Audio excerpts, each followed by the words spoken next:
தமிழ் சினிமாவில் நடக்குமா? கொஞ்சம் கொஞ்சம் சுகர் மாத்திரையெல்லாம் போட்டுட்டு ஒரு 11 படம் கிடைக்கும் நடக்கும். இந்த மயிலாஞ்சி இந்த படத்தை பற்றி என்ன பேசுகிறது அப்படின்னு இங்கே மேடையில் இருக்கிற எல்லா பெரியவங்களுக்கும் என்னோடய வணக்கத்தை சொல்லிக்கிறேன். ஒவ்வொருத்தரையும் பற்றி பேசுகிறோம்னா நான் 5 வரி பேசுகிறேன், 10 வரி பேசுகிறேன், 5 வரி பேசுகிறேன், 20 வரி கூட பேசுவேன். ஆனால் அடுத்தவங்கெல்லாம் பேசணுங்கிறதுனால வணக்கத்தை சொல்லிட்டு மற்ற விஷயங்கள் பேசிடுவோம்.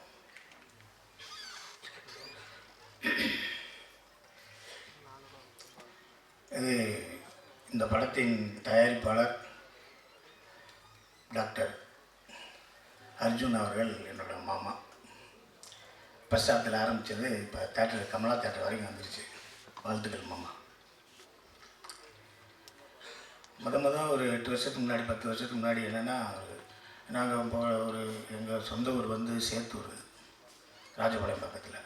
அங்கே எங்கள் தாத்தாவோட அப்பா காலத்திலே நாங்கள் புலம்பெயர்ந்து அங்கே சரியாக மழையெல்லாம் பெய்ய மாட்டேன்னு சொல்லிட்டு தேனி பக்கத்தில் பெரியவளத்தில் வந்து செட்டில் ஆகிட்டோம். மழை பெஞ்சாலும் பெய்யாட்டியும் நான் அந்த ஊரில் தான் இருப்பேன்னு சொல்லி அவங்க தாத்தா அவங்க அப்பாவோட சேத்தூர்லேயே இருந்தார். அவங்க அப்பா தமிழ்நாடு டிரான்ஸ்போர்ட் கார்பரேஷனில் ஒரு டிரைவர், எங்கள் அப்பா தமிழ்நாடு டிரான்ஸ்போர்ட் கார்பரேஷனில் ஒரு கண்டக்டர், எங்கள் தாத்தா அதே டிரான்ஸ்போர்ட் கார்பரேஷனில்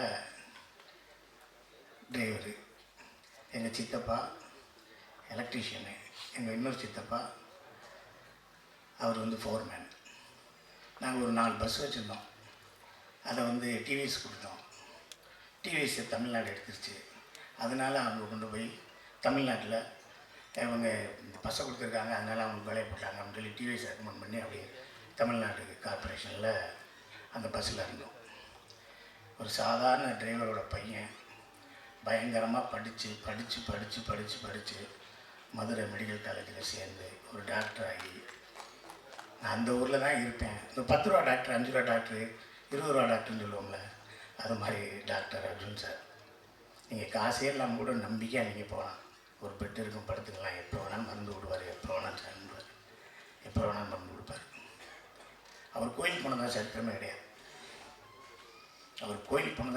கிடையாது. சாமியை பற்றி பேசுகிற சரித்திரமே கிடையாது. அப்பா அம்மா பாரதியார் வள்ளுவர் அவ்வளோதான். கம்பர். அவரை ஹோட்டலில் சாப்பிட்டு அவர் உட்கார வச்சு ஹோட்டலில் சாப்பிட்ற மாதிரி ஒரு போட்டாவை காமிச்சிட்டேன்னா நான் உங்களுக்கு 1 லட்சம் ரூபா தரேன். இப்போ கீழே வச்சுருக்க தண்ணி எடுத்து அவர் 1 மடக்கு குடிச்சிட்டாருன்னா உங்களுக்கு 2 லட்சம் ரூபா தரேன். ஏசிலேயே கொண்டு போய் 3 மணி நேரம் உட்கார வச்சுட்டேன்னா 4 லட்சம் ரூபா தரேன்.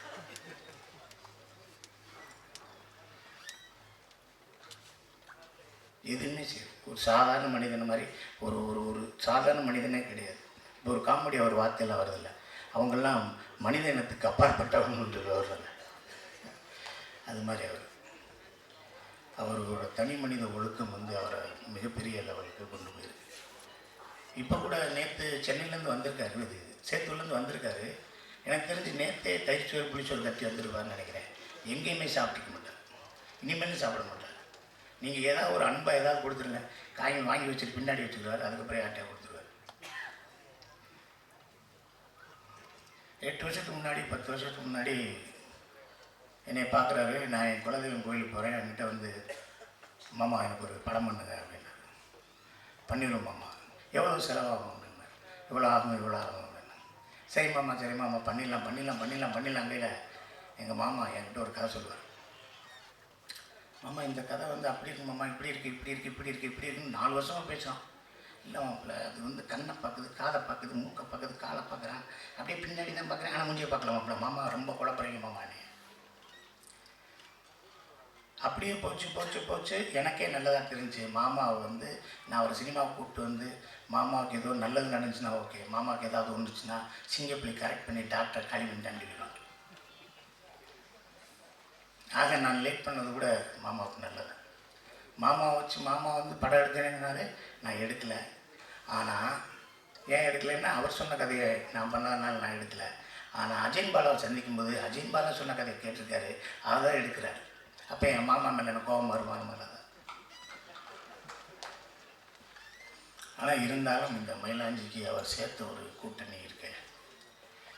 செரியன், ராஜா சார், ஸ்ரீகர் சார் இப்படிங்கிற ஒரு மிகப்பெரிய கூட்டணி இருக்குது. இந்த கூட்டணிக்கு வந்து மாமா வந்து எவ்வளோ தூரம் சினிமாவை நேசிச்சுன்னா இந்த கூட்டணிக்கெல்லாம் நல்லது சொல்லுவார் அப்படின்னு ஒரு விஷயம் இருக்குது. சினிமாவை அதிகமாக நேசிக்கிற ஒரு கேரக்டர் அவர், ரொம்ப அதிகமாக நேசிப்பார்.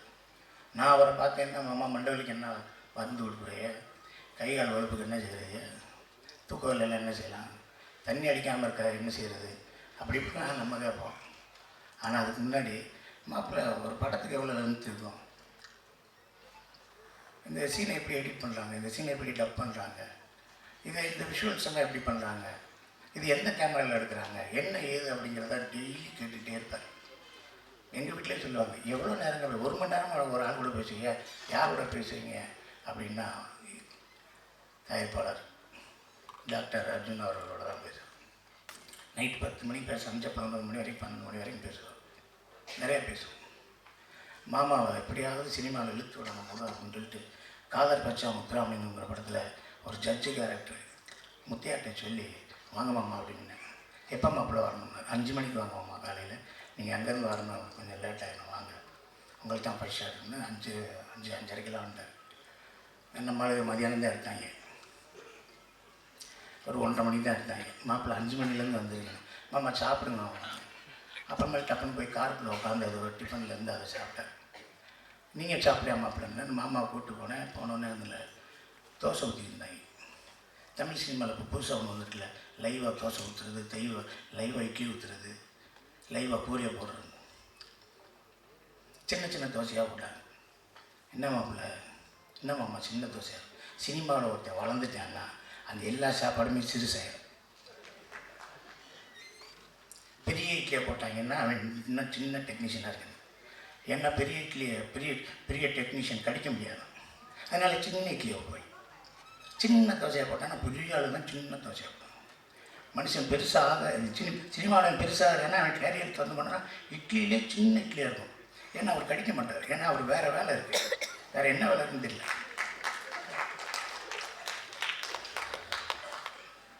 போனோடனே தோசை ஊற்றிருந்தாங்க, ஒரு தோசை ஊற்றுங்கண்ணே, தோசை ஊற்றுனா அப்புறம் இன்னொரு லைட்மேன் வந்தார். அண்ணே ஒரு வெள்ளைக்கருவு மட்டும் ஊற்றி ஒரு தோசையை போடுங்கன்னாங்க, அதையும் பார்த்தாரு. அண்ணே வெள்ளைக்கருவு மஞ்சள் கொண்டு கொஞ்சம் கலக்கி வெங்காயத்தோடு சேர்த்து ஊற்றுங்கன்னாங்க, அதையும் பார்த்தாரு. ஏன் மாமா இப்படி ஒவ்வொருத்தருக்கும் தோசை சொல்லுவாங்களா அப்படின்னு நினச்சேன். மாமா இன்னும் 2 வருஷம் லேட் ஆகும் போல படம் எடுக்கிறது.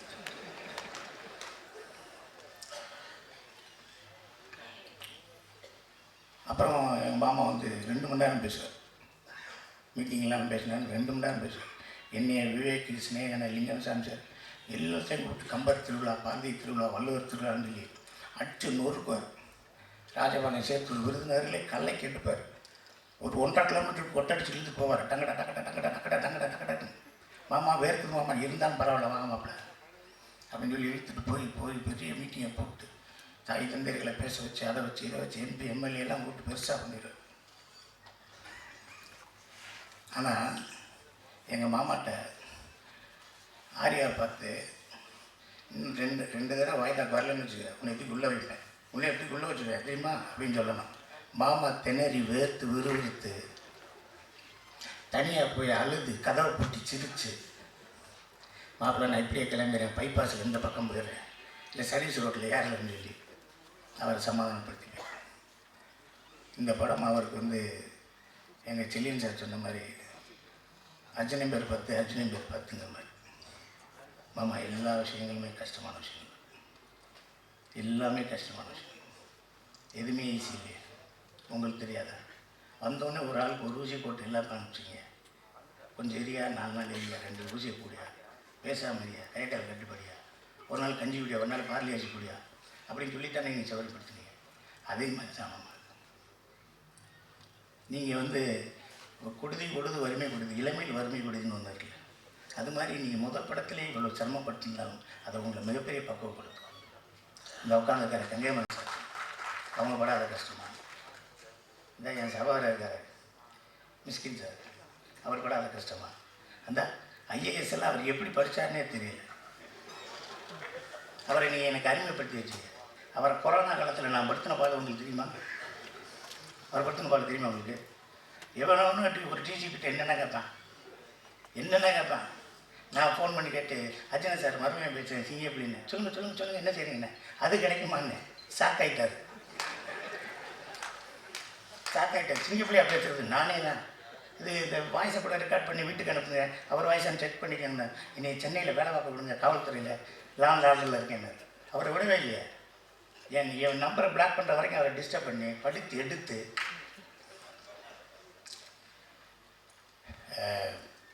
அன்னைக்கு நடந்து போயிட்டுருக்கையில் அந்த ₹1 தூக்கி இவர் ₹1 கொடுத்தாராம், அவர் ₹1 வச்சுக்கிட்டாராம். அந்த காசை வச்சுக்கிட்டு எப்படி இருந்தீங்க? இன்கம் டேக்ஸ் ரேட்டெல்லாம் வந்தால் என்ன ஆயிருக்கும்? நானும் எத்தனையோ பேரோட நடந்து போகிறேன். என்கிட்ட தான் ₹10 வாங்கிட்டு போகிறேன். எனக்கு ஒருத்தன் கூட காசு கொடுக்கும். தமிழ் சினிமாவில் ஒரே ஒரு விஷயம், பெரிய இயக்குநர்கள்ட்ட இருந்தால் படம் கிடைக்கும். அடுத்து எங்கள் அன்னை சீமான் எங்கள் வீட்டில் வெங்காயம் உரிச்சா படத்தில் டைரக்டர் ஆகிடும். நீங்கள் ஒன்றுமே வேணாம். எங்கள் அண்ணன் வீட்டில் போய் தினம் போங்க, சாப்பாடு போடுவார், அது போடுவார், இதை போடுவார். சாப்பாடுன்னு சாதாரண சாப்பாடுலாம் கிடையாது. ஒரு தடவை என்ன செஞ்சார், பாலா சார் வேலை பார்த்துட்டு கீழே அன்னை சீமான் எங்கள் வீட்டுக்கு போயிட்டேன். மத்தியானம் சாப்பிடுவோங்கடா, நான் சாப்பிடுவேன். சரி ஏதாவது வாங்கிட்டு வந்துரு, நான் சாப்பிட்டு வந்தேன். வா காலையில் OMC வாக்கிங் போடா, ஓடணும்டா நீ அப்படின்னு கூப்பிட்டு போயிட்டார். மதியானம் போயிடுச்சா நான் வாங்கிட்டு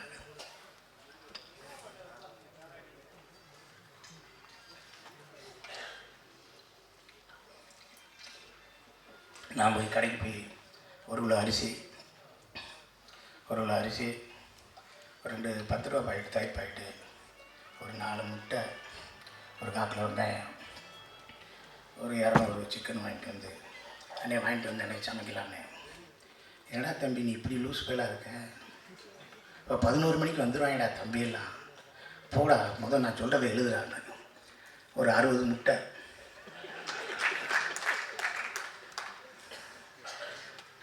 6 கிலோ கோழிக்கறி, 4 கிலோ மட்டனு, அந்த இது மாதிரி இருக்குங்களா, வரகரிசி மாதிரி இருக்குங்களா, அது 2 கிலோ வாங்கடா. சின்ன வெங்காயம் ஒரு 5 கிலோ வாங்கடா. பச்சை மிளகா வாங்கடா. இல்லை 3 லிட்டர் தயிரை வாங்கடா. அந்த பொம்பளை பிள்ளைகிட்ட சொல்லி ஒரு 30 பேர் சாப்பிட்ற மாதிரி ரசம் வைக்க சொல்கிறா. இல்லை அவனுக்கு ரசம் தானே பிடிக்கும், சாப்பிட மாட்டான்டா. இந்த கொஞ்சம் போல பழைய சோறு தான் தனியாக வைக்க சொல்கிறா, அந்த தயிரை தனியாக வைக்க சொல்கிறா, அந்த மோர் வெங்காயத்தை வைக்க சொல்கிறா. சின்ன வெங்காயம் நிறைய பேர் சாப்பிடுவாங்கடா. இதை 60 முட்டை வைக்க வைடா பழத்தாதரா பாடுறா அப்படின்னா. அதே மாதிரி 3 மணிக்கு வந்தாங்க. எங்கேருந்து வர்றாங்க, எப்படி சாப்பிட்டு போகிறாங்க, தட்டை கூட கழுவாமல் போயிடுவாங்க. நான் கூட சொன்னேன், அவன் தட்டை கழுவி சொன்னேன், விரு அவனுக்கு வேறு வேலை இருக்கும்டா, போய் தொலைகிறான்டா, தட்டு தாண்டா நம்ம கழுவும்டா, அதையும் OMC போன உடற்பயிற்சியாக நினச்சிக்கணும்டா விடுறா. போனேன்னா நான் முத்துக்குமார்லேருந்து அத்தனை பாடலாசிரியர் வருவார், அத்தனை இயக்குனர் வருவார், அத்தனை ஒளிப்பதியாக வருவார். நீங்கள் எங்கேயும் போய் ஒவ்வொருத்தர் வீட்டு கதவை தட்டி வாய்ப்பெல்லாம் கேட்கணும். அன்னை வீட்டில் உட்காந்துக்கிட்டே இருந்தாலே வாய்ப்பு உண்டு. அந்த மாதிரி ஒருத்தர் எங்களுக்கு கிடச்சிது. நாங்கள் சென்னையிலே இருந்து போராடி வர்றதுக்கான ஒரு வாய்ப்பாக இருந்துச்சு.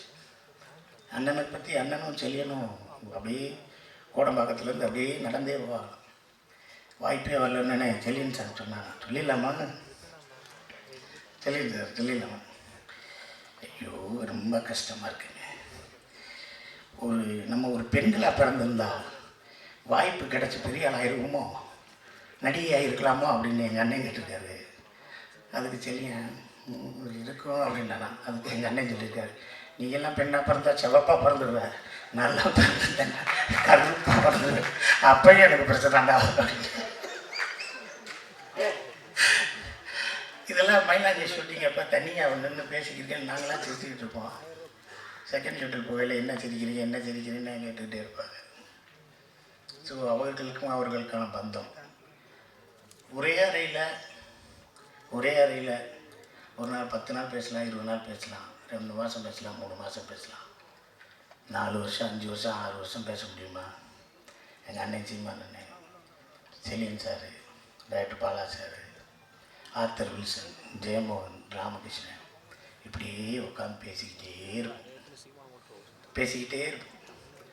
100 படம் பார்த்து ஒரு நல்ல படம் எடுக்க முடியாது. ஒரு படத்தை 100 தடவை பார்க்கணும்டான்னு எங்கள் அண்ணன் தான் சொல்லுவார். ஓடுன ஒரு நல்ல படத்தை 100 தடவை பாடுறான். நல்ல படத்தை பாடுறான். இங்கே அந்த ஃபெஸ்டிவல் போகிறதா, அந்த ஃபெஸ்டிவல் தூக்கிடா, ஒரு படம் பாடுறான். உலகத்தில் சத்யஜித், ஜேம்ஸ் காமரன், அவன் இவெல்லாம் சொல்லாதடா, இந்த பக்கத்தில் உட்காந்துருக்கேன்டா தம்பி பாலா பேர சொல்கிறா, பாலுமேந்திர சார் பேர சொல்கிறா, பீம்சிங் பேர சொல்கிறா, பால் நீலகண்டன் பேர சொல்கிறா, இல்லை டைரக்டர்டா பெரிய டைரக்டர்டா எம்ஜிஆர் பேர சொல்கிறா, அப்படி தான் சொல்கிறார். அது போட்டதுக்குரிய இத்தனை பேர் இருக்காங்க. கங்கையம்மன் சார் என் படத்தில் ரெண்டு படத்தில் அஜித் படத்தில் நடிக்க சொல்லி அவர்கிட்ட போய் கேட்டேன். அவர் நான் ஆஃபீஸ்க்கே வரேன்ப்பா அப்படின்னாரு. ஆஃபீஸ்க்கு வந்தேன், கதையெல்லாம் சொன்னேன். எப்படிப்பா நான் பண்ணிடுவேனா வச்சுருவேனா அப்படின்னாரு. நீங்கள் பண்ணாலும் பண்ணாட்டியும் உங்களை பண்ண வச்சுருவேன் சார்னு. அது ஏதோ டேட்டு பிரச்சனை, அதனால் பண்ண முடியாமல் போச்சு. எங்கள் அண்ணன் சரி, என் சகோதரன், என் மூத்தவர், மதிப்புக்குரிய போட்டுகளுக்குரிய மிஸ்கின் சார், நான் 12 மணிக்கு ஐ லவ் யூ சொல்கிற ஒரே ஆள் அவர் தான். கேட்பாரு, என்ன சாப்பிட்ட அதை மட்டும் சொல்லுவார். இல்லை நான் 12:30 மணிக்கு பேசுகிறீங்களே அதை அப்படிம்பார். என்றைக்காவது ஒரு இடத்துல போய் கற்றுக்கலாம் அப்படின்னு போகும்ல, அது மிஸ்கின் சார் இருக்கும். நான் சைக்கிளில் பண்ணேன். ஒரு சைக்கிளில் அந்த த்ரில்லர் கேரக்டரை வரட்டி போகையில் என்னை காரை விட்டு இறங்க போகையில் ஒரு சின்ன சீக்வன்ஸ் சைலண்ட்டாக இருக்கும். அப்போ தேட்டர் ஆடியன்ஸ் எல்லாம் கற்றுனாங்க, சிங்கப்புலி இறங்கிறாத உன்னை கொன்றுவான், சிங்கப்புலி இறங்கிறாத கொன்றுவான்னாங்க. நான் இறங்கினேன், அதே மாதிரி அந்த சீக்வன்ஸில் என்னை காலி பண்ணிடுவாங்க. அப்போ சொன்னாங்க தேட்டரில், இறங்காத கொன்றுவான்னு சொன்னேன், இறங்காத கொன்றுவான்னு சொன்னேன்னு சொன்னாங்க. அதே ஆளுக்கு தான் 2 வருஷம் கழிச்சு மகாராஜா படம் பார்த்தாங்க. படம் பார்த்துக்கிட்டு இருக்கீங்க, என்னை பற்றி தெரிஞ்சோன்னே இன்னமாடா நிற்கிறேன், அவனை கொள்றான். அதே 100 ரூபா கொடுத்தேன்னா இங்கே 120 ரூபா கொடுத்து என்னை கொள்ள சொன்னாங்க. ஒரு பெட்டி நிறையா கோயம்புத்தூரில் இருக்க எல்லா மாலுக்கும் கூப்பிட்டு போகிறார். இந்த கேப் உனக்கு பிடிக்குதான்னு 10 கேப் வாங்குறாரு. அந்த கேப்பு மொத்தமே ஒரு 5000 ரூபா ஆயிடுச்சு. கோட் வாங்குறாரு, ஷர்ட் வாங்குறாரு, ஷூ வாங்குறாரு. இல்லை பேசாமல் இருங்க, உங்களை நான் அழகாக காட்ட போகிறேன்னாரு. அதில் வெற்றி பெற்றாரா சரியான எனக்கு தெரியல. நம்ம அழகாக இருந்தால் தானே இருக்கும். ஆனால் என்னை வச்சு அந்த சைக்கோ படத்தில் ஒரு நல்ல கேரக்டர் விட்டார். தினமும் ஷூட்டிங் முடிஞ்சோடனே சிங்கப்புலி நான் ஒரு கையில் இருக்குங்க அப்படின்னாரு. ஷூட்டிங் முடிஞ்சோடனே நான் இன்றைக்கி உங்களுக்கு முடிஞ்சிச்சுன்னே போயிட்டு வாங்கினேன் நல்லபடியாக. போய் ஏறினேன், காஸ்டியூமர் ஒரு பெட்டியோடு வர, பெரிய பெட்டியோடு. நான் போட்டிருந்த பேண்ட்டு, சட்டை, டிஷர்ட்டு, ஷார்ட்ஸு, கீட்ஸு, கேப்பு இப்போ எல்லாத்தையும் வச்சு அண்ணே உங்களுக்கு கொண்டு போய் சொன்னார். இல்லை சார் ப்ரொடக்ஷன் ஹவுஸ் ஆரம்பிச்சிட்டார், அவருக்கு நிறைய தேவைப்படும், அவரை வச்சுருங்க. எனக்கு வேணாம், ஒரு அடையாளத்துக்கு 2 சட்டை எடுத்துருவேன். இல்லை சார் அவர்கிட்ட பேச முடியாது சார், காரில் ஏறி போயிட்டே இருங்க. இந்த ஒவ்வொரு நிகழ்வும் தான் நம்மளை சினிமாவில் இன்னமும் இருக்குச்சு. இந்த படத்தை எடுத்த தயாரிப்பாளர் அர்ஜுன் சார் அவர்களுக்கு, எங்கள் மாமா அவர்களுக்கும் எல்லாருக்கும் நான் நன்றியை சொல்லிக்கிறேன். லால்குடி இளையராஜா இந்த படத்தில், நாடு படத்தில் வேலை பார்த்தோம், இந்த படத்தில் வேலை பார்த்தோம். எனக்கு தெரிஞ்சு லால்குடி இளையராஜா வந்து நேர்மையின் மறுவுருவம். ஏதாவது ஒரு விஷயத்தை சொல்லி இந்த செட்டப்படுங்க, இந்த செட்டப்படுங்கன்னா இந்த செட்டுக்கு எவ்வளோ தான் ஆகும், நீங்களே ஒரு செலவழிங்க, நீங்களே பார்த்துங்க, எனக்கு 5 விஷயம் தேவையில்லை அப்படின்னு சொல்லக்கூடிய ஒரு மிகப்பெரிய ஆள். எங்கள் அண்ணன் தனஞ்சய அண்ணன் ஆர்வி சார் அவர்களுக்கும், பேரரசு அவர்களுக்கும், எல்லாருக்கும், அம்மா அவர்களுக்கும் எல்லாருக்கும் நன்றியை சொல்லிக்கிறேன். இந்த படத்தை ஊடகவியல் எல்லோரும் சேர்ந்து ஒரு நல்ல நிலைக்கு, ஒரு உன்னதமான ஒரு விஷயமாக கொண்டு போங்க. எழுத்தாளர் கல்கி சொன்ன மாதிரி ஒரு நல்ல விஷயத்தை எல்லாரும் பார்க்கணுங்கிறதுக்காக நல்லபடியாக எழுதுங்க. ஒரு கெட்ட விஷயத்தை எல்லாருக்கும் போய் சேரக்கூடாதுங்கிறதுக்காக அதுக்கு பொங்கி எழுந்து கூட தவற சுட்டி காட்டுங்க என்று சொல்லி இந்த வாய்ப்புக்கு நன்றி கூறி அமர்கிறேன். நன்றி.